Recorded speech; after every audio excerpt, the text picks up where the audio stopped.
Asumsi dasar makro yang akan kami mulai dengan memberikan dan mengulang sedikit apa yang telah disampaikan oleh Bapak Presiden di dalam sidang paripurna DPR tanggal 15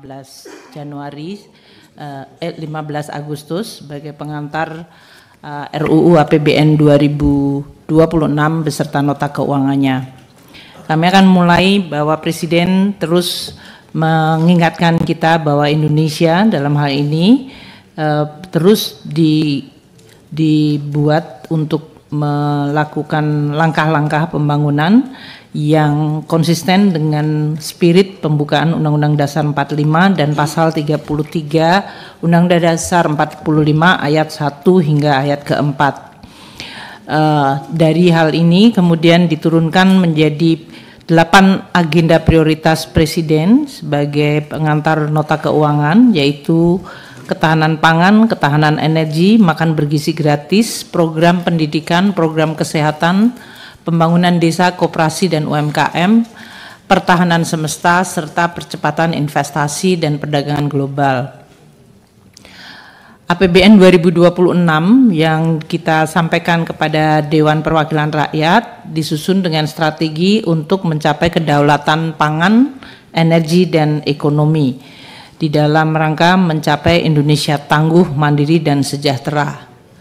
8 agenda prioritas Presiden di tahun 2026 adalah ketahanan pangan, ketahanan energi, makan bergizi gratis, program pendidikan, program kesehatan, pembangunan desa, koperasi dan UMKM, pertahanan semesta, dan akselerasi investasi dan perdagangan global. Ini di dalam rangka untuk membangun SDM unggul, petani yang makmur, nelayan makmur, rumah yang terjangkau, yang kemudian membuat ekonomi Indonesia kuat dan disegani di panggung global.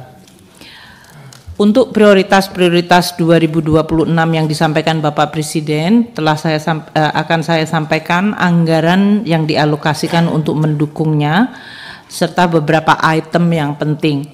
Untuk ketahanan pangan 164,4 triliun, itu antara lain untuk membayar subsidi pupuk 9,62 juta ton, yaitu 46,9, mencetak sawah baru dan mengoptimalkan lahan yang ada 19,7 triliun, membangun jalan usaha tani 103 km, dan juga untuk Bulog mendapatkan suntikan 22,7 juta dalam rangka menjaga stok beras dan gabah. Ini juga untuk menjaga harga gabah tidak turun sehingga nilai tukar petani tetap terjaga. Untuk ketahanan energi 402,4 triliun, termasuk di dalamnya adalah subsidi energi yang akan tetap diberikan meskipun DPR di komisi ini maupun di Banggar dan di Paripurna meminta agar subsidi itu diberikan tepat sasaran. BBM listrik dan LPG 3 kilo akan diusahakan tetap tepat sasaran mengikuti data sosial ekonomi nasional.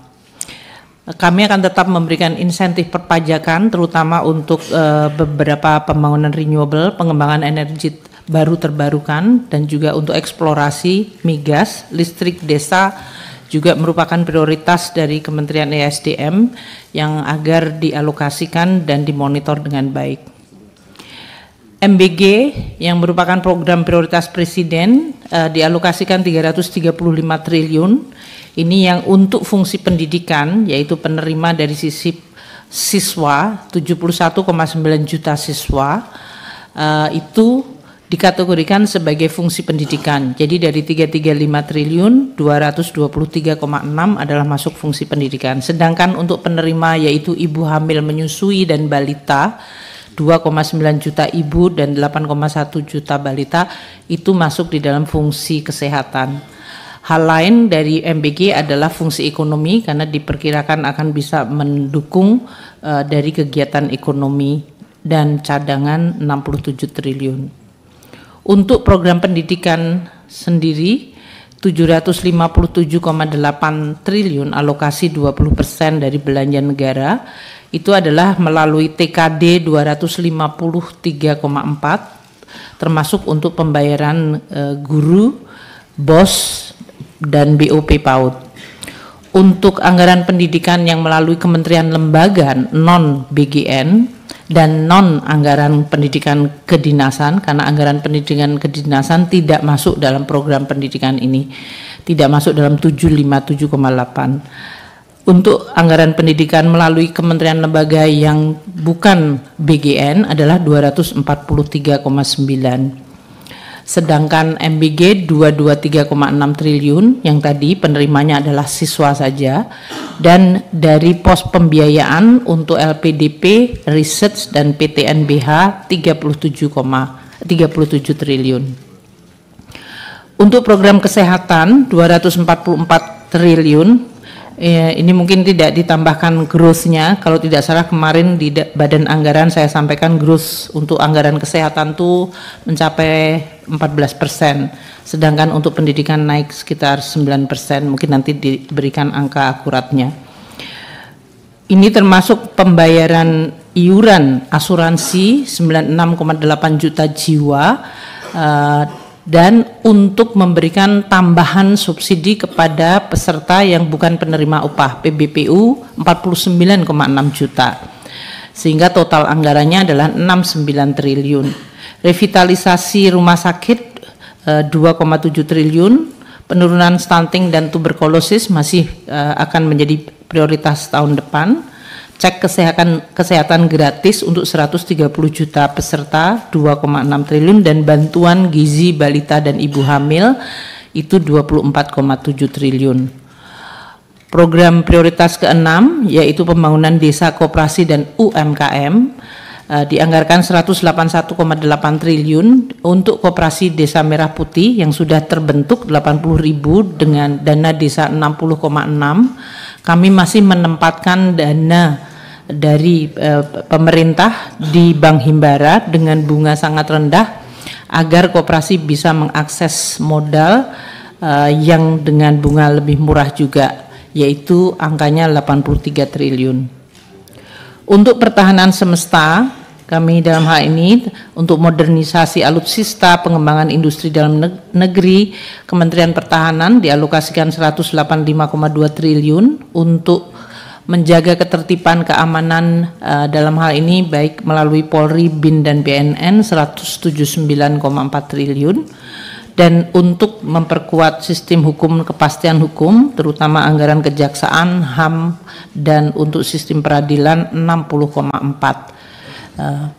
Sedangkan akselerasi investasi dan perdagangan itu di dalamnya adalah bagaimana APBN mampu untuk menstimulat dan menjadi katalis agar Danantara mampu menjadi investasi untuk meningkatkan investasi terutama di bidang hilirisasi, minerba, transisi energi, pertanian, kelautan dan perikanan 38 miliar US dollar. Di dalam sini kami juga mengkategorikan pembangunan 3 juta rumah dengan beberapa instrumen APBN termasuk FLPP, BSPS, KUR kepada kontraktor yang skalanya adalah UMKM, dan kami tetap memberikan PPNDTP untuk rumah sampai dengan 2 miliar rupiah. Investasi di ketahanan air dan pengelolaan sampah termasuk yang menjadi prioritas karena Presiden menganggap ini adalah area yang sangat penting bagi daerah dan terutama untuk masyarakat yang perlu untuk dibangun secara sistematis dan efektif. Ibu Bapak sekalian, untuk sedikit memberikan bahwa perlindungan sosial juga merupakan tetap prioritas dari pemerintah. 508,2 triliun desainnya adalah dari existing program seperti PKH, kemudian PIP dan juga berbagai kartu Indonesia Pintar, iuran jaminan kehilangan pekerjaan, itu sebagian dari seluruh berbagai program-program untuk perlindungan sosial masih tetap dijaga dan sebagian anggarannya mungkin juga ditambahkan.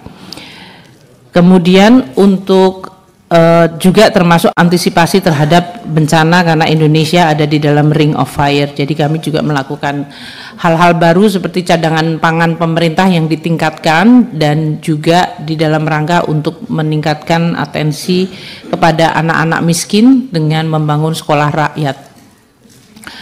Belanja pemerintah pusat tahun 2026 mencapai 3.136,5 triliun, di mana pagu anggaran KL mencapai 1.498,3 triliun. Ini naik dari pagu indikatif yang kita sampaikan kepada kementerian lembaga pada bulan April Mei yang lalu, yaitu 1.167,8. Di dalam 1.498,3 triliun itu 564 adalah untuk kebutuhan operasional keseluruhan pemerintahan, dari mulai belanja pegawai, belanja operasional, dan belanja untuk pertahanan keamanan dalam rangka harwat dan dukungan TUSI kementerian lembaga. Sedangkan 934,1 triliun adalah alokasi di kementerian lembaga untuk mendukung prioritas-prioritas yang tadi telah ditetapkan oleh Presiden. Sehingga ini adalah program-program yang tadi sesuai dengan 8 prioritas Presiden.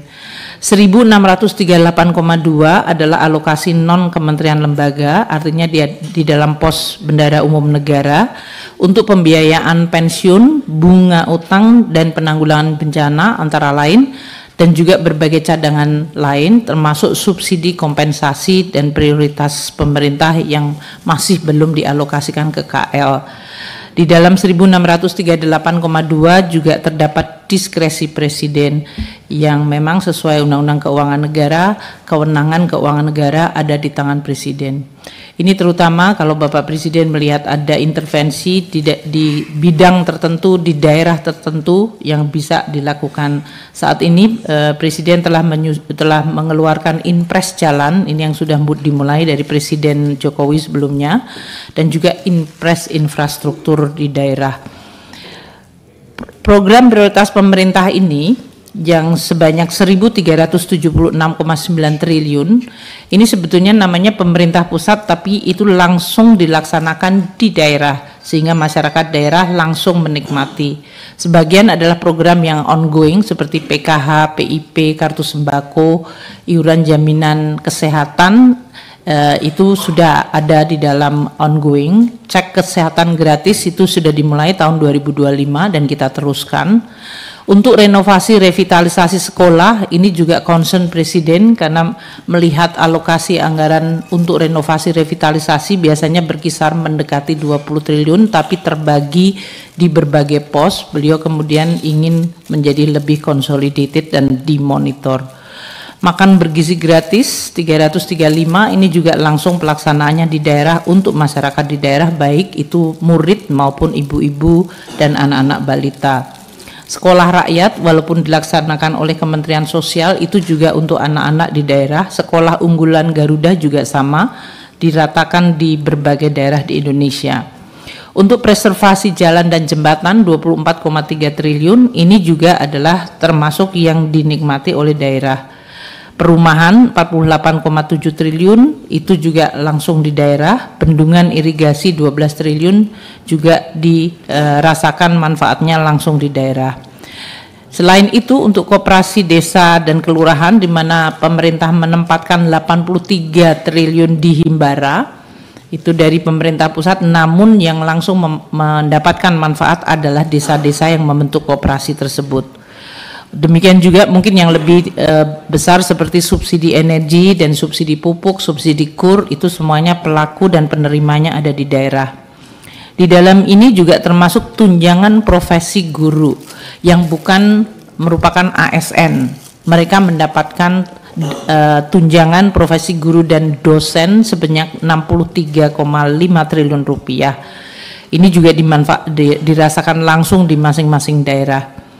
Kemudian subsidi energi dan kompensasi 381,3 triliun, lumbung pangan 22,4, Bulog meskipun anggarannya terlihat di dalam pos pemerintah pusat tapi itu operasionalnya selalu di daerah, dan juga pembangunan nelayan, kampung nelayan dan penggaraman. Ini juga anggarannya ada di KL pusat, namun lokasi dan yang menerima manfaat adalah masyarakat di daerah. Dengan konsep ini, maka belanja pusat dan daerah itu menjadi satu kesatuan sinergi yang tidak terpisahkan.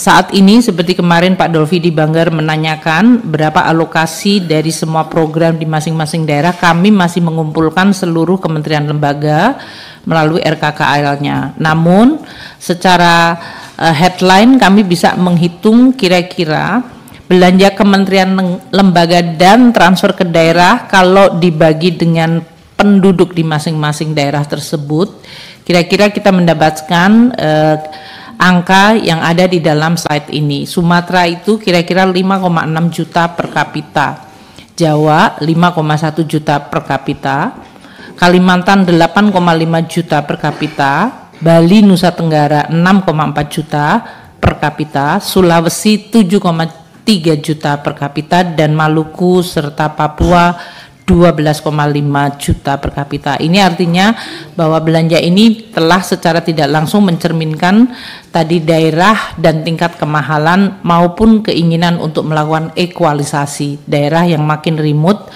dan mungkin masih banyak yang perlu mendapatkan perhatian, mendapatkan jumlah alokasi baik melalui belanja KL maupun melalui TKDD yang lebih besar. Transfer ke daerah sebesar 650 triliun dialokasikan sesuai dengan beberapa pos dana bagi hasil 45,1 triliun, DAU 373,8 triliun. Ini terutama DAU adalah untuk operasional pemerintah daerah termasuk pembayaran gaji guru dan berbagai personel Pemda. DAK 155,1 triliun, dana otsus 13,1 triliun, dana istimewa Jogja 0,5 triliun, dana desa 60,6 triliun, dan insentif fiskal 1,8 triliun. Kita berharap kalau kita lihat tadi koperasi itu bisa menyerap 83 triliun koperasi desa merah putih, walaupun dana desanya kalau dibandingkan tahun ini 70 turun ke 60, namun kalau koperasi itu jalan sebetulnya angkanya naik menjadi 80 triliun tambahannya. Jadi ini untuk memberikan perspektif bahwa program pemerintah pusat adalah tujuannya untuk mengempower dan tetap pemihakannya adalah kepada daerah, bahkan pada masyarakat, desa, dan pada perekonomian serta infrastruktur di daerah. Untuk pendapatan negara yang saya yakin nanti akan dilihat secara lebih teliti oleh Panja, tahun 2026 kami mematok target 3.147,7 triliun. Ini penopangnya adalah pajak, bea cukai, dan PNBP. Untuk pajak, dalam hal ini beberapa reform langkah untuk bisa meningkatkan penerimaan pajak. Kalau kita lihat dalam hal ini rasio pendapatan negara diharapkan naik ke 12,24 dan rasio pajak naik ke 10,47. Itu growth untuk seluruh pendapatan negara adalah 9,8. Langkah-langkah seperti pemanfaatan Cortex yang telah dibangun, disempurnakan dan terus diperbaiki, kemudian sinergi pertukaran data dari kementerian lembaga maupun dari stakeholder yang lain akan terus diintensifkan. Jadi sekarang enforcement maupun dalam hal compliance adalah berbasiskan data yang kita bisa kumpulkan secara lebih organized. Sistem pemungkutan transaksi digital dalam negeri dan luar negeri sudah kita rintis tahun ini dan kita harap akan makin efektif. Joint program akan makin diintensifkan, tidak hanya di pajak, bea cukai, dan PNBP, namun juga dengan kementerian lembaga. Ini dalam hal ini untuk pertukaran data, analisa data, pemeriksaan, intelijen, dan kepatuhan. Termasuk dalam hal ini Dirjen Pajak bekerja erat dengan aparat penegak hukum, KPK, Kejaksaan, dan Kepolisian di dalam rangka, dan bahkan dengan NGO di dalam rangka untuk menciptakan enforcement yang reliable dan kredibel. Pajak tetap memberikan insentif bagi masyarakat, terutama untuk mendukung daya beli seperti tadi perumahan maupun beberapa paket kebijakan seperti yang kita lakukan tahun ini, seperti beberapa insentif untuk mendukung dan menstimulir demand. Juga untuk mendukung insentif di bidang investasi dan hilirisasi. Untuk bea cukai, Komisi 11 sudah berkali-kali juga membahas dengan kita sehingga sangat paham targetnya 334 triliun, ini cukup tinggi, tentu sangat ditopang oleh cukai hasil tembakau namun juga ekstensifikasi barang kena cukai. Kita akan mengintensifkan bea masuk di dalam rangka percaturan perdagangan internasional yang berubah secara sangat cepat. di mana kecenderungan bea masuk diturunkan, sementara untuk bea keluar adalah dalam rangka mendukung hilirisasi produk. Penegakan hukum dan pemberantasan peredaran barang kena cukai ilegal, baik itu hasil tembakau maupun yang lain, akan terus ditingkatkan dan juga memberantas penyelundupan. Dari PNBP, optimalisasi perbaikan tata kelola dan inovasi pengawasan, penegakan hukum, serta efektivitas sistem informasi Minerba. Kami telah bersama-sama Menteri ESDM membahas ini secara cukup detail dan kita juga akan terus memperbaiki sehingga bisa mendapatkan tidak hanya PNBP tapi juga kewajiban dari Minerba lainnya seperti pajak atau bea keluar. Ibu Bapak sekalian, defisit 2026 didesain di 2,48%. Kalau kita bandingkan dengan tahun ini yang diperkirakan mencapai 2,78, ini adalah penurunan yang cukup tajam dan ini masih konsisten bahwa pada saat kita mampu melakukan konsolidasi fiskal di dalam rangka untuk menjaga risiko APBN dan pembiayaan, kita akan selalu coba lakukan tanpa mengkompromis perekonomian, karena perekonomian sering membutuhkan support APBN untuk pertumbuhan, sehingga kami selalu mencari titik seimbang antara kebutuhan untuk menstimulir ekonomi kita, dan ini terasa sekali pada saat APBN dipotong pasti langsung muncul indikasi di dalam masyarakat atau perekonomian adanya penurunan kegiatan ekonomi. Maka kami menyadari bahwa APBN itu penting sekali sebagai instrumen untuk mendukung kegiatan masyarakat dan perekonomian. Namun pada saat yang sama kita juga berhati-hati mengenai desain defisit. Dengan 2,48 rasio utang masih terjaga di 39,96%. Optimalisasi dari berbagai instrumen seperti BLU, Special Mission Vehicle, Investment Authority, Indonesia Investment Authority, dan Danantara akan terus kita pacu dan berkoordinasi dengan seluruh elemen tersebut. Kami juga menggunakan SAL secara cukup efektif di dalam rangka untuk menjaga APBN tidak dalam posisi tercorner apabila ekonomi atau financial secara global bergolak. Jadi fiscal buffer itu selalu harus disediakan dan ada, karena kondisi global tidak pernah kita bisa kontrol dan prediksi secara excise. Untuk akses pembiayaan investasi akan terus kita tingkatkan. Pendalaman pasar bonds surat berharga negara domestik kita juga lakukan.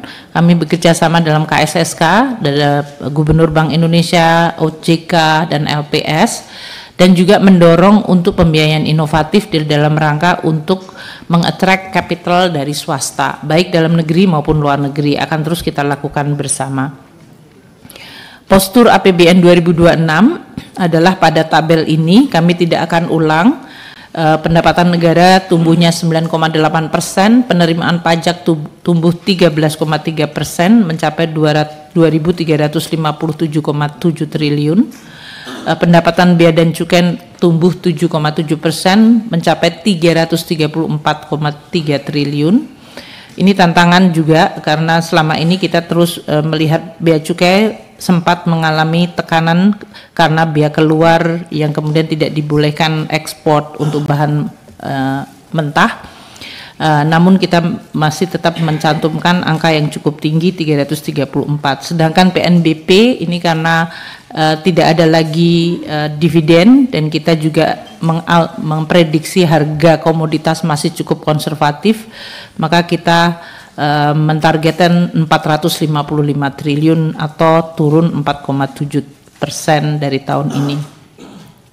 Untuk belanja negara tumbuh 7,3%, mencapai 3.786,5 triliun, di mana belanja pemerintah pusat 3.136,5 itu tumbuh 17,8%. Belanja KL tumbuh 17,5%, yaitu 1.498 seperti yang tadi telah kami sampaikan, dan belanja non KL tumbuh 18% atau 1.638. Transfer ke daerah 650 mengalami penurunan 24,8%. Itu karena banyak program yang tadi telah kami sampaikan, lebih dari 1.300 di pusat yang sebetulnya dirasakan di daerah. Untuk keseimbangan primer 64,2% drop dari tahun sebelumnya, yaitu di 39,4 triliun, masih defisit namun sudah sangat mengecil. Kita berharap keseimbangan primer bisa makin mendekati netral. Itu menjadi suatu indikator untuk menjaga sustainabilitas dan kesehatan APBN kita.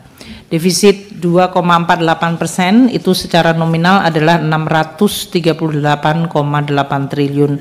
Ini artinya mengalami penurunan 3,5% dibandingkan defisit tahun ini dengan pembiayaan yang sama, yaitu 638 triliun atau turun 3,5%. Untuk asumsi makro, kami akan sampaikan pertama bahwa lingkungan global masih sangat tidak predictable, dan ini masih merupakan sesuatu yang terus berlangsung semenjak terjadinya COVID 2020, kemudian terjadinya perang Ukraina, tensi di Timur Tengah. Kita lihat ini semuanya masih akan menjadi background yang sangat menentukan outlook ekonomi. Meskipun IMF telah memberikan sedikit revisi di tahun ini 2025 dan sedikit hanya 0,1% naik di tahun depan, kami masih memperkirakan volatilitas dan dinamika itu menimbulkan downside risk yang lebih besar dibandingkan upside risk. Oleh karena itu, kami lihat bahwa Indonesia harus terus bekerja keras menjaga resiliensi ekonomi kita sendiri. Kinerja ekspor kita masih cukup baik. Tahun ini di tengah terjadinya reciprocal tarif, Indonesia membukukan Januari-Juli neraca perdagangan surplus 23,6 billion US dollar. Itu naik signifikan dibandingkan tahun lalu, yaitu naik 44,8%. Tahun lalu hanya 16,3 billion. Tarif resiprokal yang ditetapkan oleh Amerika Serikat 19% untuk Indonesia dibandingkan negara-negara emerging lain yang terpukul sangat berat seperti Tiongkok 55%, Vietnam 20%, bahkan India 26% on top. Masih ada tambahan untuk beberapa komoditas karena mereka membeli minyak dari Rusia. Meksiko 30%. Jadi ini menggambarkan memang kita sekarang beroperasi di lingkungan global di mana tarif yang ditetapkan Amerika menjadi rule of the game rather than WTO mekanisme yang selama ini terjadi. Realita inilah yang harus membuat kita melakukan adjustment, maka domestic demand harus terjaga sangat kuat agar kita tidak terlalu vulnerable terhadap lingkungan global yang masih sangat tidak predictable dan cenderung protektif serta inward looking. Gejala global dalam hal ini tetap dapat kita jaga sampai dengan kuartal 2 2025. Pertumbuhan ekonomi Indonesia masih di sekitar 5%, kuartal 1 4,87%, kuartal 2 5,12%. Kalau kita lihat dekomposisi dari sisi pengeluaran, yaitu konsumsi rumah tangga terjaga mendekati 5%. Ini adalah sesuatu yang cukup konsisten selama situasi global yang luar biasa tidak pasti. Ini karena kita bersama BI menjaga inflasi rendah dan pemerintah terus-menerus menggunakan APBN untuk menjaga daya beli rakyat. PMTB kita yang kuartal 1 2,12 melonjak di kuartal kedua sebesar 6,99%. Ada beberapa indikator yang mendukung seperti barang modal terutama dari pemerintah, juga beberapa ekspansi di kawasan ekonomi khusus. Untuk konsumsi rumah pemerintah masih mengalami kontraksi karena tahun lalu baik kuartal 1 dan kuartal 2 itu cukup tinggi baseline-nya karena ada tahun pemilu, front loading dari belanja pemerintah, dan juga adanya intervensi dalam bentuk tambahan belanja untuk menjaga daya beli rakyat karena adanya El Nino. Tahun ini kita lihat dengan adanya rekonstruksi belanja pemerintah, makanya konsumsi pemerintah masih mengalami kontraksi di kuartal 1 dan kuartal kedua meskipun makin menipis. Kita melihat sekarang belanja pemerintah sudah mulai meningkat sangat cepat di bulan Juli dan bahkan Agustus ini. Untuk ekspor kita lihat masih tumbuh tinggi 10,67, tapi kita mewaspadai karena ekspor di kuartal kedua yang melonjak dari 6,48 juga menggambarkan beberapa order atau eksportir kita yang melakukan front loading ekspor untuk menghindari berlakunya reciprocal tarif yang mulai berjalan bulan Agustus. Jadi nanti pada kuartal ketiga kita harus melihat untuk ekspor tersebut. Namun karena negara-negara lain seluruh dunia juga mendapatkan treatment dari Amerika yang sama atau bahkan lebih berat, kita berharap momentum ekspor kita masih bisa terjaga. Selain bahwa di dalam proses untuk merespons apa yang dilakukan oleh Amerika Serikat sekarang ini, beberapa perundingan comprehensive economic partnership dengan Eropa kemudian bisa tercapai, Kanada juga terjadi, sehingga ini juga memberikan ruang bagi ekspor di kawasan lain yang lebih baik. Import kita melonjak cukup tinggi 11,65, ini terutama untuk bahan-bahan baku. Jadi kita juga barang-barang modal. Jadi kita juga harus melihat bahwa ini berkaitan untuk mendukung kegiatan ekonomi. Dari komposisi production atau supply side, manufaktur tumbuh 5,68, ini cukup baik dan sejajar dengan beberapa kegiatan terutama di berhubungan dengan industri pertahanan, kemudian di beberapa hilirisasi. Pertanian dalam hal ini yang kuartal 1 tumbuh tinggi 10,52, di kuartal kedua 1,65. Ini ada pergeseran dari musim panen yang kemungkinan akan tercapture di kuartal ketiga. Perdagangan tumbuh steady di 5,37 sesudah kuartal 1 di 5,03%. Konstruksi juga mulai bangkit di 4,98. Kita harapkan nanti dengan program-program perumahan akan terakselerasi, ini akan bisa terjaga di 5% atau mendekati 5%. Pertambangan yang terus mengalami tekanan dari sisi komoditas dan juga beberapa langkah-langkah yang dilakukan untuk perbaikan tata kelola, kita sudah melihat mulai bangkit di kuartal kedua dengan pertumbuhan 2,03. Transport tetap terjaga di 8,52, Infocom di 7,99, jasa keuangan juga steady di sekitar 3 atau mendekati 4. Dan untuk makanan dan minuman, akomodasi terjadi kenaikan di 8%. Ini sesuatu yang baik, kita harapkan termasuk MBG akan meningkatkan akomodasi makan minum maupun kegiatan masyarakat untuk beberapa stimulus terutama waktu itu Lebaran dan kemudian libur panjang waktu sekolah anak-anak, di mana kita memberikan insentif. Real estate di 3,71.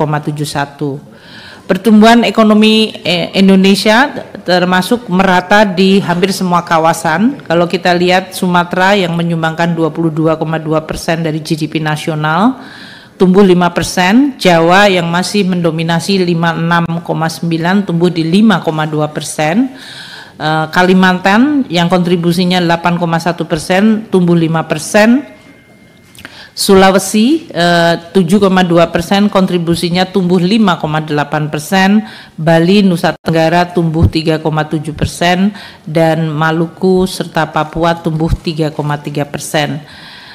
Pertumbuhan dan stabilitas ekonomi telah memberikan perbaikan pada beberapa indikator kesejahteraan. Tingkat pengangguran kita menurun di 4,76% dari tingkat pembangunan terbuka, di mana lapangan kerja yang tercipta naik dari 3,55 ke 3,59 juta. Tingkat kemiskinan juga pertama kali turun di bawah 9%, yaitu 8,47%, meskipun headcount-nya ada di angka 23,85 juta. Jumlah penduduk miskin kita juga turun dari 25,22 ke 23,9 juta orang.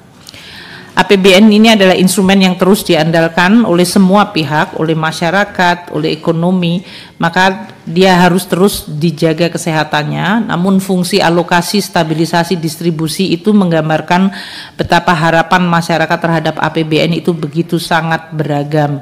Dari mulai untuk distribusi, yaitu masalah pemerataan, keadilan, alokasi untuk memajukan daerah-daerah terutama yang tertinggal, dan pada saat Indonesia mengalami gejolak akibat dampak global, selalu APBN menjadi instrumen untuk menjadi buffer yang penting. Kami akan bekerja sama dengan Danantara dan swasta terutama agar beban tidak seluruhnya ada di APBN, namun bisa kemudian mesin pertumbuhan bisa dibagi kepada Danantara dan juga swasta di dalam mendorong kemajuan ekonomi Indonesia. Sektor pertanian dan industri pengolahan tadi yang saya sampaikan mungkin sedikit saja untuk memberikan gambaran mengenai growth. Pertanian kontribusinya 13%, pertumbuhannya 4,1 year on year karena tadi kuartal 1 cukup tinggi, kuartal kedua turun atau lebih rendah karena ada pergeseran masa panen. Tapi pertanian ini menyerap 41,6 juta, maka Presiden sebagai tadi program prioritas pertama ketahanan pangan itu tidak semata-mata dari sisi pertahanannya, tapi juga memang jumlah tenaga kerja yang terlibat sangat besar yang perlu untuk ditingkatkan kemakmurannya. Untuk industri pengolahan 19,6 juta masyarakat yang kerja di manufacturing sektor, tumbuh 5,2, ini kontribusinya 19%. Industri pengolahan merupakan motor untuk transformasi ekonomi suatu negara, sehingga dalam hal ini Indonesia akan terus tidak hanya pada labor intensif tapi juga kepada teknologi intensif seperti hilirisasi, elektronik, dan juga electric vehicle dan baterai. Pemerintah akan mencoba menggunakan toolsnya, pertama dengan Bank Indonesia menjaga daya beli melalui inflasi yang terjaga rendah dan juga melalui instrumen-instrumen kita dari sisi fiskal, mulai stimulus seperti PKH, sembako, namun juga dari sisi ketahanan energi seperti nilai tukar petani, nilai tukar nelayan, dan penciptaan lapangan kerja yang lebih berkualitas sehingga masyarakat memiliki daya beli. Sehingga konsumsi rumah tangga bisa dijaga bahkan membaik di 5,2% year on year. Investasi ini kalau dilihat dari realisasi kuartal 2 mestinya pertumbuhan di 5,2 masih relatively achievable. Ini didorong oleh berbagai program terutama motornya Danantara dan private sector melalui berbagai insentif dan perbaikan iklim investasi serta kawasan ekonomi yang sekarang ini sudah mulai menunjukkan denyutnya cukup kuat. Ini di dalam rangka kita untuk memacu tidak hanya pertumbuhan tapi juga transformasi ekonomi Indonesia. Untuk ekspor 6,7% ini relatif juga masih modest, namun seperti saya sampaikan downside risk-nya adalah geopolitik serta geoekonomi ini berubah sangat cepat. Mungkin di satu sisi memberikan opportunity seperti tadi beberapa Eropa, Kanada dan Australia semuanya sudah mencapai apa yang disebut economic partnership dengan kita sehingga akses dari barang-barang kita ke negara-negara tersebut mungkin bisa lebih baik. Namun di sisi lain tetap disrupsi secara global tidak boleh di underestimate. Kita akan terus fokus menggunakan instrumen fiskal baik memberikan insentif, membangun infrastruktur, meningkatkan competitiveness. Pertumbuhan ekonomi Indonesia 5,4% di tahun 2026 menjadi langkah awal yang sangat penting dan strategis di dalam rangka kita untuk terus memacu optimisme senario untuk mencapai 8%. Namun kita juga tahu selalu bahwa di dalam growth target yang tinggi selalu ada apa yang disebut baseline dan downside risk yang harus kita perhatikan. Sehingga kita mampu untuk menjaga momentum pertumbuhan tanpa kehilangan kredibilitasnya dan tetap ditopang dengan langkah-langkah yang memang konsisten untuk mencapai. Kita lihat di sini untuk mencapai 5,4% memang dibutuhkan kerja bersama dan kerjasama yang luar biasa. Di tataran makro policy, kami dengan Bank Indonesia dan KSSK, OJK terus untuk membuat situasi tidak hanya stabil tapi juga cenderung menstimulate growth.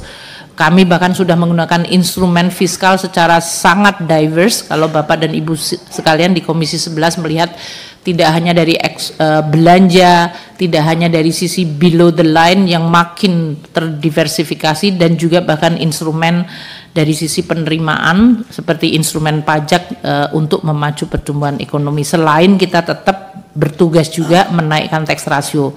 Jadi memang dalam hal ini tugas kami adalah berat di dua sisi yang sangat ekstrim.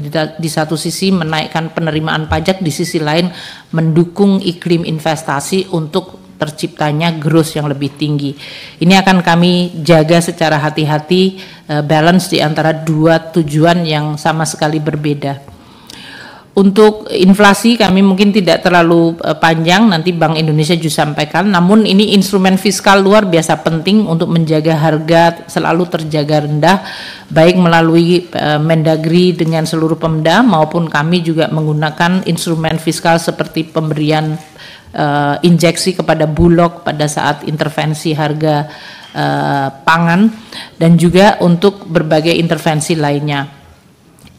Inflasi untuk tahun depan di 2,5, ini masih di dalam range untuk tahun depan sesuai dengan 2 plus minus 1. 2,5 plus minus 1. Untuk resiko eksternal yang perlu kita mitigasi adalah yang seperti saya sampaikan. Langkah-langkah yang dilakukan oleh negara terbesar serta Amerika dan dalam hal ini retaliasi yang juga berasal dari ekonomi kedua terbesar dari RRT pasti akan memberikan dampak terhadap global economic environment. Jadi kita akan melihat dari sisi capital flow maupun ekspor import ini adalah jendela yang paling nyata dan menjadi tempat spillover dari situasi geopolitik. Kalau dari transaksi berjalan kita lihat neraca perdagangan kita surplus, tapi dari sisi pendapatan primer, terutama repatriasi dari keuntungan, dividen, dan neraca perdagangan jasa, kita masih mengalami defisit. Ini adalah tantangan kita untuk bisa menurunkan transaksi berjalan defisit mengecil, terutama dari tourism untuk bisa mengimbangi orang Indonesia yang juga pergi ke luar negeri. Dan juga dari sisi pendapatan primer, terutama untuk repatriasi keuntungan, kita juga harus memiliki kemampuan untuk capital inflow. Neraca transaksi modal dan financial, kalau kita lihat untuk investasi saham dan SRBI mengalami penurunan atau defisit, sedangkan investasi di surat berharga negara seperti kita sampaikan, kalau APBN kita kredibel dan sustainable, maka image terhadap fiscal tools itu penting sehingga surat berharga negara kita menjadi instrumen yang atraktif untuk invest. Maka dia menarik modal dari luar. Meskipun kami tetap menjaga porsi non-residen itu tidak terlalu besar agar tidak menjadi sesuatu yang bisa menciptakan swing risk kepada keseluruhan yield dari surat berharga negara kita. Rupiah dan yield SBN cenderung kita jaga untuk tetap mencerminkan fundamental. Tentu dengan Bank Indonesia kemarin menurunkan policy rate-nya, ini akan memberikan juga pengaruh kepada yield obligasi pemerintah. Dan selama inflasi tetap terjaga bagus, defisit APBN tetap terjaga kredibel, maka kita mampu untuk menciptakan SBN yang kompetitif. Selama kalau kita lihat SBN kita terhadap US Treasury itu spreadnya makin lama makin cukup mengecil, dan ini adalah pada saat Indonesia adalah triple B, sedangkan Amerika triple A. Kalau kita bandingkan dengan negara yang bahkan single A atau bahkan double A, kita mempunyai spread yang hampir comparable. Beberapa dari triple B bahkan spreadnya bisa mencapai 500 hingga 600 basis point. Ini terlihat katakanlah seperti negara-negara Latin Amerika, Brazil, Meksiko itu masih struggle dengan spread dengan US Treasury. Ini menggambarkan bahwa kita tetap menjaga surat berharga negara kita kompetitif, namun spreadnya bisa kita tighten dan itu menurunkan cost of fund kita. Outlook rupiah dan yield di dalam APBN 2026 kami tetapkan secara cukup hati-hati, tidak hanya menggambarkan fundamental tapi juga pada saat yang sama merupakan signal terhadap cara kita mengelola keseluruhan APBN dari sisi resiko. Proyeksi nilai tukar rupiah di 16.500, sedangkan proyeksi yield masih cukup konservatif di 6,9. Apabila tren penurunan suku bunga terjadi, kita berharap ini akan lebih rendah. Tapi kita menjaga supaya tidak menimbulkan deviasi yang terlalu besar terhadap postur. Sehingga APBN dia menjadi cukup kuat sebagai jangkar stabilisasi. Karena kalau APBN ini menjadi sesuatu yang dianggap terlalu banyak angkanya deviate, dia sendiri menjadi jangkar dari ketidakpastian. Oleh karena itu, APBN didesain agar dia menjadi jangkar stabilitas dan di sisi lain dia menjadi instrumen yang tetap mampu untuk meningkatkan peranan baik mendorong growth, mengurangi kemiskinan, melakukan transformasi ekonomi dan meneruskan pembangunan nasional sesuai dengan program-program prioritas Presiden. Seluruh program prioritas Presiden sudah masuk di dalam APBN kita dan ada di dalam APBN kita, namun APBN-nya tetap terjaga kredibel. Ini adalah message yang sangat penting karena banyak yang tadinya khawatir bahwa dengan program yang begitu besar berubah banyak, maka APBN-nya akan mengalami pressure yang luar biasa. Kami melakukan secara hati-hati sehingga APBN tetap terjaga kredibel, sustainable, sehingga dia menjadi jangkar stabilitas namun mampu mendukung seluruh program-program pemerintah terutama Presiden Prabowo terpilih.